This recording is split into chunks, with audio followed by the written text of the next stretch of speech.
So hello and welcome. तो आज हम लोग इस वीडियो में देखने वाले हैं क्लास 9th का सोशल साइंस का चैप्टर नंबर 13 का तीसरा वीडियो। तो इसके पहले वाले वीडियो में हमने क्या देखा था कि किस तरीके से जो राइट्स होते हैं वो हमारे डेवलपमेंट के लिए इम्पॉर्टेंट होते हैं, चाहे फिजिकल डेवलपमेंट हो, मेंटल डेवलपमेंट हो, चाहे इमोशनल डेवलपमेंट हो। अगर हमारे पास फंडामेंटल राइट्स हैं तो ये डेवलपमेंट जो है क्या होता है, बहुत अच्छे से जो है होता है और हम लोग प्राउडली क्या कर सकते हैं, अपने लाइफ को जो है जी सकते हैं। अब उसी में हमने एक और बात पढ़ा हुआ था और वो बात क्या था कि किस तरीके से इंग्लैंड के जो राजा थे उन्होंने 1215 में एक जो है राइट्स का एक लिस्ट डिक्लेयर किया था जो वहां के पब्लिक लोगों के लिए था, जिसको द मैग्ना कार्टा कहा जाता है। तो ब्रिटेन में किस तरीके से शुरुआत हुई ये हमने पढ़ लिया था।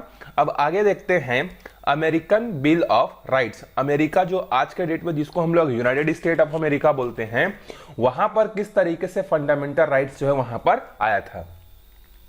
इन 1776 13 colonies calling themselves the United States of America declared their independence from England and adopted a new constitution. The constitution contained a bill of rights that legally awarded several fundamental rights to the citizen. Prominent among them were the rights to freedom, right to equality, right to property. अब आपको पता हो गया नहीं, मैं आपको एक चीज बताता हूं। जिस तरीके से जो हमारा भारत देश है वो अंग्रेजों का क्या था, एक कॉलोनी थी, एक गुलाम देश था।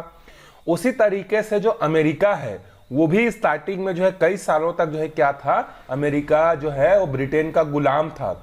आज हम लोग जिसको सुपर पावर बोलते हैं, अमेरिका का सुपर पावर है, वो भी एक जमाने में क्या था, ब्रिटेन के अंडर में एक कॉलोनी थी। और ये इंडिपेंडेंट हुए थे कब, 4 जुलाई और 1776 को। जैसे हम लोग अपना इंडिपेंडेंस डे कब मनाते हैं, 15 अगस्त को, तो उसी तरीके से अमेरिका के लोग जो है अपना इंडिपेंडेंस डे कब मनाते हैं, 4 जुलाई 1776 को ये इंडिपेंडेंट हुए थे। तो हर साल जो है 4 जुलाई को ये सेलिब्रेट करते हैं। तो उस समय जो है अमेरिका नाम का कोई देश नहीं था, बल्कि जो है 13 छोटे छोटे कॉलोनीज थे। मतलब आप समझ लो कि स्टेट थे, 13 छोटे छोटे स्टेट्स थे। वो इंग्लैंड से क्या होते हैं, इंडिपेंडेंट होते हैं 4 जुलाई 1776 को। और ये 13 जो स्टेट्स हैं ये आपस में मिलकर डिसाइड करते हैं कि हम लोग एक कंट्री बनाएंगे और उस कंट्री का नाम क्या होगा, यूनाइटेड स्टेट्स ऑफ अमेरिका। देखो स्टेट्स वर्ड यूज हुआ है। जैसे मान लो हमारे इंडिया में 28 स्टेट है कि नहीं, अभी करेंटली जो है हमारे इंडिया में 28 स्टेट हैं और कुछ जो है वो क्या है, यूनियन टेरिटरीज हैं। तो इस 28 में से मान लो 10 स्टेट्स जो है आपस में डिसाइड करते हैं कि हम ये 10 जो है मिलकर क्या करेंगे, एक कंट्री बनाएंगे। तो उसी तरीके से जब अमेरिका में 13 स्टेट्स हैं, वो जब ब्रिटेन से इंडिपेंडेंट हुए तो उन्होंने आपस में मिलकर ये सोचा कि अगर हम अलग अलग रहेंगे इस तरीके से छोटे छोटे स्टेट्स के फॉर्म में, तो आज हमें ब्रिटेन कॉलोनी बनाया है, कल कोई और कॉलोनी बना सकता है। तो अगर अलग अलग रहेंगे तो कोई काम के नहीं रहेंगे, इसीलिए सब आपस में इकट्ठा हो जाते हैं और इकट्ठा होकर उन्होंने यूनाइटेड स्टेट्स ऑफ अमेरिका जो है बनाया था।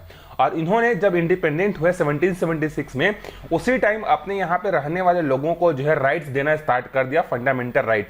और ये क्या क्या फंडामेंटल राइट्स थे, तो है right to freedom.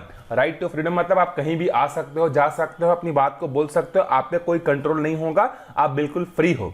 Right to equality, हर जगह पे जो है आपको क्या मिलेगी, इक्वालिटी मिलेगी। लेकिन ये बोलने का बात था, हमने पिछले वीडियो में ही पढ़ा था शायद कि वहां पर जो है किस तरीके से जो ब्लैक लोग थे उनको बहुत ज्यादा फाइट करना पड़ा था और 20th सेंचुरी के आसपास उनको जाके इक्वालिटी जो है मिला हुआ था। नहीं तो जो काले लोग होते थे उनको सिनेमा देखने का फ्रीडम नहीं था, उनको बस में ट्रेवल करने का, फ्रंट वाले सीट में बैठने का नहीं था, वो बड़े बड़े स्कूलों में जाकर नहीं पढ़ सकते थे। तो भले ही अमेरिका 1776 में डींगे हाँकता है कि हमने अपने यहाँ के लोगों को जो है फ्रीडम क्या बोलते हैं, फंडामेंटल राइट इशू कर दिया था अपने लोगों के लिए, लेकिन वास्तविकता में उसको कई साल लग गए थे ताकि सब लोगों पे जो है right to equality, right to freedom apply हो सके। उसके बाद उन्होंने अपने यहाँ के जो गोरे लोग थे उनको राइट टू प्रॉपर्टी भी दिया कि मतलब आप प्रॉपर्टी को खरीद सकते हो, पैसा जमा करके रख सकते हो, ये आपका अधिकार है। ऐसा नहीं कि आप ज्यादा पैसा जमा कर ली तो सरकार आके लूट लेगा, ऐसा नहीं है। आप अपनी मेहनत से जितना पैसा कमाओगे सरकार बिल्कुल इसको इंटरफेयर नहीं करेगी। आप अपना पैसा जो है रख सकते हो, किसी को दे सकते हो, अपनी प्रॉपर्टी बेच सकते हो, खरीद सकते हो, इसको बोलते हैं राइट टू प्रॉपर्टी। तो ये जो 1776 में अमेरिका द्वारा जो फ्रीडम दिया गया था वो सभी के लिए नहीं था। जो ओरिजिनली अमेरिका के थे, जो गोरे लोग थे, सिर्फ उन्हीं को दिया गया था। बाकी इंडिया से, अफ्रीका से, अलग अलग कॉन्टिनेंट से जो गए हुए थे, उनको इन राइट्स को मिलने के लिए बहुत ज्यादा संघर्ष जो है इनको करना पड़ा था। आगे देखते हैं, जिस तरीके से अमेरिका में फ्रीडम आया, ठीक है, भले ही 1776 में वो फॉर्मली था, सभी के लिए नहीं था, लेकिन वहां पर जो है 1776 को माना जाता है कि 1776 से अमेरिका में क्या है, फ्रीडम है। अब देखते हैं उसी तरीके से जो फ्रांस है, फ्रांस में किस तरीके से वहां पर जो है फ्रीडम आया था, इसके बारे में हम लोग देखते हैं। तो आप सबने पढ़ा होगा फ्रेंच रेवोल्यूशन के बारे में। तो देखो, French declaration of right, the people of France also issued a declaration of right after the French Revolution in 1789 that gave legal sanction to several rights. They included the right to freedom, equality, property, protection against exploitation, etc. जब French revolution complete हुआ 1789 में, आपको पता होगा कि French revolution 1789 में हुआ था, तो फ्रेंच रेवोल्यूशन के कंप्लीट होने के बाद वहां के जो भी रूलर बने, उन्होंने ये डिसाइड किया कि हम लोग पुराने किंग की तरफ जो है, पुराने किंग की तरह रूल नहीं करेंगे। हम लोग यहाँ पर सभी लोगों को क्या करेंगे, अमेरिका, ब्रिटेन जैसे लोगों के, मतलब वहाँ के गवर्नमेंट के हिसाब से सबको क्या करेंगे, फंडामेंटल राइट्स प्रोवाइड करेंगे। और इन्होंने क्या क्या फंडामेंटल प्रोवाइड किया अपने यहाँ के लोगों को, right to equality, right to property, right to protection against exploitation. मतलब इन्होंने एक नया चीज प्रोवाइड किया कि सिर्फ बोल देने से नहीं होता है कि जाओ आज हमने आपसे आपको फंडामेंटल राइट्स दे दिया, सिर्फ बोलने से, सिर्फ लिखने से, सिर्फ रूल बनाने से नहीं होता है। अगर कोई फंडामेंटल राइट्स का वायलेशन करता है तो उसके अगेंस्ट आप क्या एक्शन लोगे, इसके लिए भी फ्रांस के लोगों ने जो है उनको राइट्स दिया कि अगर आपका फंडामेंटल राइट्स का कोई वायलेशन करता है, चाहे सरकार करता है, चाहे कोई एक आदमी करता है, तो आप उसके अगेंस्ट में जो है एक्शन जो है ले सकते हो। ये भी राइट्स फ्रांस के लोगों को जो है दिया गया, जो कि एक स्टेप क्या था, अमेरिका के लोगों से ज्यादा था। Most of the democratic countries in the world followed France historical step legally granting many rights to their citizen. अब जैसा फ्रेंच रेवोल्यूशन कंप्लीट हुआ, दुनिया के बाकी जो कंट्रीज थे जो इंडिपेंडेंट होते गए, उन्होंने भी क्या किया, अपने यहाँ के लोगों को फ्रांस की तरह जो है इक्वालिटी देना जो है स्टार्ट कर दिया। ठीक है, the source for sanctioning such legal rights was generally their constitution. अब इनको जो राइट्स दिया गया वो कैसे दिया गया, तो इनको अपने कॉन्स्टिट्यूशन क्या होता है, बहुत सारे रूल्स जो होते हैं जिसके तहत कोई देश चलता है। जैसे हम लोग बोलते हैं कि हमारे देश का कॉन्स्टिट्यूशन है, तो इंडिया का कॉन्स्टिट्यूशन, इसका मतलब क्या है, एक किताब है, उस किताब में लिखा हुआ है कि हमारा देश किस तरीके से काम करेगा, किस तरीके से अगर कोई वायलेशन होता है तो उसके अगेंस्ट में एक्शन कैसे होगा, कैसे प्राइम मिनिस्टर बनेंगे, कैसे लोग वोटिंग करेंगे, सब चीजें रूल जो है उसमें लिखी होती हैं, उसको बोलते हैं कॉन्स्टिट्यूशन। तो ये जो फंडामेंटल राइट्स का जो सोर्स है, जहां से इनको ताकत मिलती हो, क्या है, कॉन्स्टिट्यूशन। कॉन्स्टिट्यूशन में लिखा हुआ है ये सब राइट्स के बारे में। तो जब ओरिजिनल किताब में सब चीज लिखा हुआ है तो उसको हर आदमी को फॉलो करना पड़ेगा, चाहे गवर्नमेंट हो, चाहे कोई भी रूल हो। जैसे मान लो आपके स्कूल का एक रूल बुक दिया गया है कि आपको शनिवार को जो है व्हाइट कलर का शूज और व्हाइट कलर का सॉक्स पहन के आना है, व्हाइट का ड्रेस पहनना है, बाकी दिन जो है आपको ग्रीन या येलो या जो भी ड्रेस पहनना है वो आपको पहन के आना है। तो अगर आप किसी दिन पहन के नहीं गए तो आप बोल नहीं सकते ना, ठीक है, क्योंकि किताब में लिखा हुआ है, आपको जो रूल दिया गया उसमें लिखा हुआ है कि शनिवार को आपको ये ड्रेस पहनकर आना है। अगर वही चीज मान लो नहीं लिखा होता बुक में, तो आप कोई भी ड्रेस पहन के जा सकते थे और बहस कर सकते थे, कहां पे लिखा है बताओ कि शनिवार को व्हाइट ड्रेस पहन के आना है। अगर कहीं पे नहीं लिखा होगा तो आप कोई भी ड्रेस पहन के जा सकते हो, तो आपकी गलती नहीं है। लेकिन अगर रूल में लिखा हुआ है कि आपको शनिवार को व्हाइट कलर का ड्रेस पहन के आना है और आप होशियार बन के कोई दूसरा कलर का ड्रेस पहन के चले गए, तो ऑब्वियस सी बात है आपके टीचर आपके अगेंस्ट में एक्शन लेंगे कि नहीं लेंगे। तो उसी तरीके से फंडामेंटल राइट्स के बारे में जो है हमारे कॉन्स्टिट्यूशन में लिख दिया गया है कि फंडामेंटल राइट्स को सबको फॉलो करना है। अगर कोई फंडामेंटल राइट्स का वायलेशन करता है और पकड़ा जाता है तो उसके अगेंस्ट में जो है क्या होगा, स्ट्रॉन्ग जो है एक्शन जो है लिया जाएगा। These countries included provision for granting rights in the some form or other in their constitution.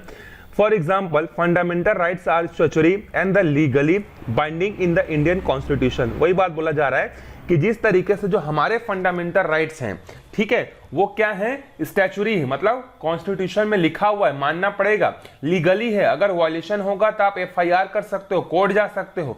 और ये सब बातें कहाँ लिखी हुई है, हमारे कॉन्स्टिट्यूशन में, हमारे ओरिजिनल किताब में, जिस किताब से हमारा देश चलता है उसमें लिखा हुआ है। तो ये बात चाहे नागालैंड का हो, चाहे तमिलनाडु का हो, चाहे जम्मू कश्मीर का हो, चाहे गुजरात का हो, चाहे छत्तीसगढ़ का हो, कहीं का भी हो, वो आदमी को क्या करना पड़ेगा, उन रूल्स को फॉलो करना पड़ेगा। If the central government or any state government fails to extend these rights, then the citizen can register a case of non-compliance against the government in the High Court or Supreme Court. अब देखो, मान लो जैसे आपका अधिकार है कि आप किसी भी स्कूल में जाकर जो है पढ़ाई कर सकते हो। मान लो आप अपने शहर के सबसे फेमस गवर्नमेंट स्कूल में गए, वहां पर आप पढ़ना चाहते हो, तो वहां के गवर्नमेंट स्कूल ने आपको एडमिशन देने से मना कर दिया। तो पढ़ने का अधिकार तो आपका फंडामेंटल राइट्स है, और वहां के सरकारी स्कूल ने आपको क्या कर दिया, एडमिशन लेने से मना कर दिया। तो ये तो आपके फंडामेंटल राइट्स का वायलेशन हो गया। या गवर्नमेंट स्कूल की जगह कोई प्राइवेट स्कूल भी हो सकता है कि वो बोला कि हम आप जैसे लोगों को नहीं पढ़ाएंगे, ये तो आपके फंडामेंटल राइट्स का वायलेशन है। तो अगर आपके फंडामेंटल राइट्स का वायलेशन होता है, चाहे किसी भी फॉर्मेट में हो, चाहे वो खाना खाने के फॉर्मेट में हो, आप किसी होटल में गए, होटल वाले ने आपको बाहर भगा दिया, आप किसी स्कूल में गए, स्कूल में पढ़ना चाहते थे, आप बड़े स्कूल में, वहां पर आपको एडमिशन नहीं मिला, आप किसी जगह पर जाकर खेलना चाहते थे लेकिन आपको पुलिस ने रोक लिया कि आप यहाँ पर नहीं खेल सकते, मतलब जहां खेलने के लिए सही सुविधा हो वहां पे। तो अगर आपके फंडामेंटल राइट्स का वायलेशन होता है तो हर राज्य में, हर स्टेट में क्या होता है, एक हाई कोर्ट होता है, और पूरे भारत के लेवल पर जो है, नेशनल लेवल पर एक सुप्रीम कोर्ट है। तो अगर आपका फंडामेंटल राइट्स का वायलेशन किसी भी तरीके से अगर होता है तो आप डायरेक्टली या तो हाई कोर्ट जा सकते हो या तो आप सुप्रीम कोर्ट जो है जा सकते हो। सुप्रीम कोर्ट और हाई कोर्ट उसका जो भी काम होगा उस काम को साइड में रखकर पहले आपके बात को सुनेगा। ये पावर है हमारे कॉन्स्टिट्यूशन का, और इसके लिए थैंक्स करना चाहिए हमें किसका, डॉक्टर भीमराव अंबेडकर का। उन्होंने इतना पावरफुल कॉन्स्टिट्यूशन में लिखा कि अगर कोई आदमी हाई कोर्ट या सुप्रीम कोर्ट पहुंचता है और वाकई में उसके फंडामेंटल राइट्स का वायलेशन हुआ रियल में, तो सुप्रीम कोर्ट और हाई कोर्ट सब काम को साइड में रखकर पहले उसकी बात को क्या करेगा, सुनेगा। तो अगर गलती चाहे सरकार करती है चाहे कोई आदमी करता है, एक्शन उसके अगेंस्ट में जो है होगा ही। जैसे मान लो आपने कोई क्या बोलते हैं, आपने कोई स्कीम के लिए कोई फॉर्म अप्लाई किया और सरकार ने आपको उस स्कीम का बेनिफिट देने से मना कर दिया, आप पहुंच गए सुप्रीम कोर्ट। तो सुप्रीम कोर्ट राज्य सरकार या केंद्र सरकार को बोलेगा कि आपने किस हक से इस आदमी को उस स्कीम का बेनिफिट नहीं दिया, जाओ चुपचाप से 2 दिन के अंदर में इसको इसके स्कीम का बेनिफिट दो करके। तो ऐसा जो है ऑर्डर भी पास होता है सुप्रीम कोर्ट और हाई कोर्ट में, जब किसी के फंडामेंटल राइट्स का क्या होता है, वायलेशन जो है होता है। तो आप भी जानिए अपना फंडामेंटल राइट्स क्या होता है। अगर आपके फंडामेंटल राइट्स का कोई वायलेशन करता है तो आप सीधे हाई कोर्ट या सुप्रीम कोर्ट जो है जा सकते हो। और ऐसा नहीं कि आप मजाक मजाक में जाकर किसी भी आदमी को बोल दिए कि इसने मेरे के फंडामेंटल राइट्स का वायलेशन हुआ। तो ऐसा नहीं कि आंख बंद करके सुप्रीम कोर्ट और हाई कोर्ट डिसीजन देते हैं, वो भी छानबीन करते हैं कि वाकई में इसका फंडामेंटल राइट्स का वायलेशन हुआ है या ऐसे टाइम पास करने आए हैं। ठीक है। The fundamental rights listed in the Indian Constitution are the source of all other legal rights and also the basic of their legality। फिर वही बात बोला जा रहा है कि हमारे फंडामेंटल राइट्स का जो सोर्स है वो हमारा क्या है, कॉन्स्टिट्यूशन है। हमारे कॉन्स्टिट्यूशन में लिखा हुआ है, हमारे कॉन्स्टिट्यूशन में लिखा हुआ है कि आप क्या कर सकते हो, अगर आपका फंडामेंटल राइट्स का वायलेशन होता है तो आप जाके क्या कर सकते हो, आराम से जो है क्या कर सकते हो, सुप्रीम कोर्ट या हाई कोर्ट जाके जो है अपने बात को जो है रख सकते। This means all other legal rights given in the Constitution are linked to the fundamental rights. The Constitution lists 6 fundamental rights. Do you know what these rights are? We learned about the fundamental rights in the civic section of the class 8 social science textbook. We shall now discuss them one by one. अब आपने क्या क्या होगा, आपने पढ़ा होगा class 8 के civics में कि हमारे जो टोटल फंडामेंटल राइट्स हैं वो कितने हैं, 6 हैं। हमें 6 फंडामेंटल राइट्स जो है हमें गिवन है। ठीक है। आप अगर आपको याद होगा तो आप कमेंट करके लिख भी सकते हो कि ये 6 फंडामेंटल राइट्स जो है कौन कौन से आपको मिला हुआ है। ठीक है। यहाँ पर आपको एग्जाम्पल भी दिया हुआ है, आप इस एग्जाम्पल को पढ़ के आप बता सकते हो कि ये जो आपको मिला है फ्रीडम ये किसके अंडर में है। तो 6 फंडामेंटल राइट्स हमारे पास हैं।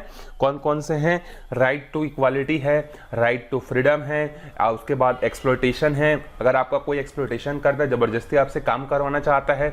उसके बाद आपका रिलीजियस है, फिर उसके बाद जो है आपका वायलेशन अगर होता है तो आप हाई कोर्ट सुप्रीम कोर्ट जा सकते हो, राइट टू एजुकेशन है। तो इस तरीके से हमारे पास जो है क्या है 5-6 जो है बेसिकली फंडामेंटल राइट्स हैं, और उस 6 के अंडर में और भी बहुत सारे जो है दिए हुए हैं। ठीक है, चलो एक लास्ट टॉपिक और पढ़ लेते हैं हम लोग यहाँ, institutions that protect our rights. अच्छा, ये रेड वाले क्वेश्चन अगर आपसे बन जाएंगे तो ठीक है, अगर नहीं बनेंगे तो आप कमेंट करके बताना। मैं नेक्स्ट वाले वीडियो में जो है पहले यहीं से शुरुआत करूंगा कि रेड वाले जो क्वेश्चन दिए हुए हैं इसका आंसर जो है क्या होगा।